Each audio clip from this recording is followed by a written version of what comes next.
Auzubillah minash shaitanir rajim. Bismillah. Wassalamu alaikum. Ça va les frères et sœurs? Chaque annonce arrive en son temps et en son lieu. Il y a un temps pour tout. Allah fait alterner les jours. Il se peut que vous aimiez une chose alors qu'elle vous est un mal. Il se peut que vous détestiez une chose alors qu'elle vous est un bien. Allah ne change pas l'état d'un peuple avant que celui-ci ne change ce qu'il y a en lui-même.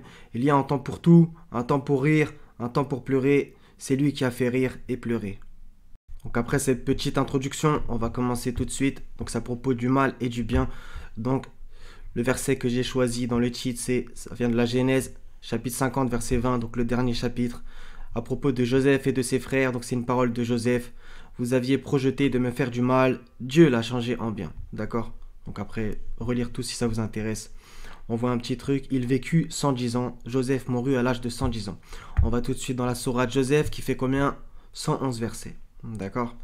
Donc, Auzubillah minash shaitanir rajim, Bismillah, sourate 12, verset 3. Nous te racontons le meilleur récit. D'accord? C'est le meilleur récit, le récit de Joseph qui, on va dire, il est complet dans le sens que la sourate lui est entièrement dédiée à lui, aussi à Jacob et donc du coup à l'histoire avec ses frères, etc. Ce qui est plutôt assez rare dans le Coran. D'accord? Donc c'est très intéressant, bien entendu, je vous invite à la relire. Donc ses frères ont voulu lui faire un mal, au final ça s'est transformé en bien, il est devenu ministre, etc. Après être passé par le puits, l'esclavage, la prison, etc. Et finalement il a même aidé ses frères aussi, dans le sens qu'il leur a pardonné, etc. C'est une super belle histoire. Sourate 11, verset 120. Et tout ce que nous te racontons des récits des messagers, c'est pour en raffermir ton cœur. D'accord? Notez bien, ça va dans le même sens. Nous te racontons le meilleur récit. D'accord? Donc le récit de Joseph, raffermir le cœur, par exemple. Sourate 10, verset 107. Et si Allah fait qu'un mal te touche, nul ne peut l'écarter en dehors de lui. Et s'il te veut un bien, nul ne peut repousser sa grâce. Il en gratifie qui il veut parmi ses serviteurs. Et c'est lui le pardonneur, le miséricordieux. Donc voilà. On a tous été touchés par ça, le mal, le bien, le malheur, le bonheur, les rires et les pleurs.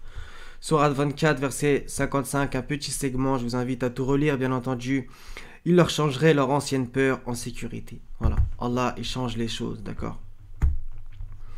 Donc, Sourate 21, verset 70, donc ça c'est un exemple un petit peu parallèle.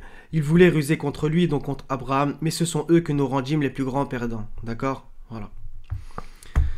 Ça c'est une sunna du Seigneur, il fait ça aussi très souvent avec ceux qu'il veut. Sourate 25, verset 70, donc relire à partir du 68 jusqu'au un peu plus bas encore. Ceux-là, Allah changera leurs mauvaises actions en bonnes. Donc Allah change les mauvaises actions en bonnes aussi, bien entendu. Il y a pas mal d'autres versets qu'on se comprenne.